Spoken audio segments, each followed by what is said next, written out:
तर आपण अध्यात्माबद्दल बोलत होतो.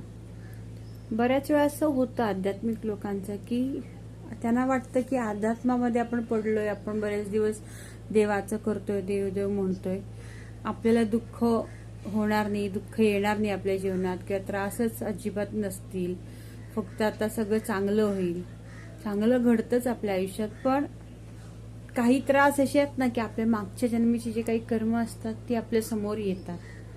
कर्म आणि कर्मफळ हे कधी सुटणार नाहीये. जे पूर्वी केले ते आज न उद्या येतच आपल्या समोर. त्यामुळे ते तर आपल्याला तो हिशोब पूर्ण करायला लागतोच. पण इथून पुढं काही नवीन वाईट होऊ नये, काही वाईट घडू नये, आणि तसंच आपल्याला एक चांगली कायम बुद्धी राहावी, चांगली कर्म घडावी आपल्याकडनं. कारण परत चांगली कर्म आणि चांगली मग फळं, म्हणजे आपल्या हातात आत्ता प्रेझेंट आहे, प्रेझेंटमध्ये चांगलं केलं तर पुढचं चांगलं असणार आहे आयुष्य. तर ही जी बुद्धी, चांगली कर्म करायची जी इच्छा आहे, बुद्धी होणं, ही पण आपल्याला रोजच्या साधनेनेच घडणार आहे. रोजच्या रोज आपण आपल्या साधनेला जर स्टिक राहू तर काय होणार आहे, आपल्याला एक कायम चांगलं करायचीच बुद्धी होत राहील. चांगलं करत जाऊन पुढं काय होणार, ते चांगलं होणार आहे आपलं. त्यामुळे लगेच निराश होऊन जर आपण देवाचं सोडलं तर कसं होणार आहे, की लोक म्हणतात की आम्ही एवढं देवाचं करत होतो, आम्हाला एवढा त्रास का, त्याशा न केलं बरं, किंवा देवाला पण ते रागवतात, देवाला पण काही वाईट वगैरे बोलतात. पण म्हणजे जे काय ते आपल्या ह्याच्यामुळे ना, आपल्या कर्मांमुळे, मग देवाला कशाला बोलायचं. हा पण एवढं मात्र आहे की देवाला धरलं तर आपल्याला काय होणार आहे की त्याच्या शक्तीमुळे आपलं रक्षण होणार आहे. त्यामुळे ती आपली गरज आहे, त्याची गरज ती देवाची. आपण त्याला धरणं ही आपली गरज आहे, आणि म्हणून आपण त्याला धरणं गरजेचं आहे. म्हणजे ज्या व्यक्तीला जो देव आवडतो त्या देवाचं तुम्ही करा, जो कुठला मंत्र आवडतो तो करा, पण काहीतरी रोजच्या रोज करणं मात्र आता गरजेचं आहे. तरच आपलं आयुष्य चांगलं होणार आहे. हे सगळ्यात महत्वाचा मुद्दा आहे. नमस्कार. मन करा रे प्रसन्न, सर्व सिद्धीचे ते आदी कारण, असं म्हणलं गेलंय. असं का म्हणलं गेलंय बरं?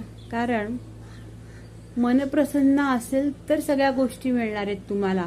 नाहीतर मन जर आनंदात नसेल, प्रसन्न आपण ठेवू शकत नसू, आणि सगळं आहे आपल्याकडे, तर मग असं येऊ शकतं की आहे पण ते सगळं निघून जाईल. त्यामुळे जर तुमच्याकडे काय आहे किंवा नाहीये, दोन्ही असेल, तर पहिल्यांदा सगळ्यात महत्वाचे मन प्रसन्न करा.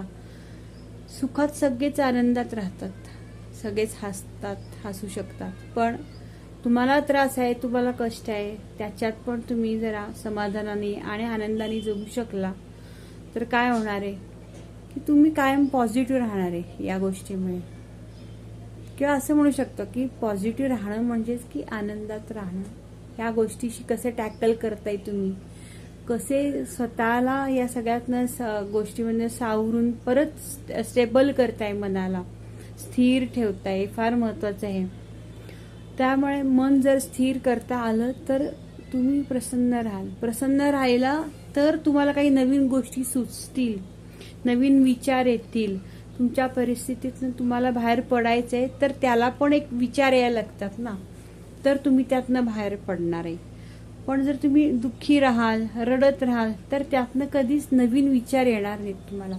नवीन विचार येण्याकरता पण एक मनात शांती असणं गरजेचं आहे. मन शांत असेल तर तुम्ही आपोआपच नवीन विचार करून तुमच्या आलेल्या संकटातनं बाहेर पडू शकता. त्यामुळे या गोष्टीकडे खूप लक्ष द्यायची गरज आहे की मन कसं स्थिर असेल, ते प्रसन्न कसं राहील, हे फार महत्त्वाचं. या गोष्टीवर विचार करा. आणि म्हणूनच आपण जे म्हणतो सारखं साधना करा, साधना करा. साधनेने मन स्थिर होणारे, शांत होणारे, प्रसन्न होणारे. ज्या साधनेतनं तुम्हाला प्रसन्नता मिळत नाही, त्या साधनेत काहीतरी चूक असू शकते, त्या गोष्टीवर पण विचार करा.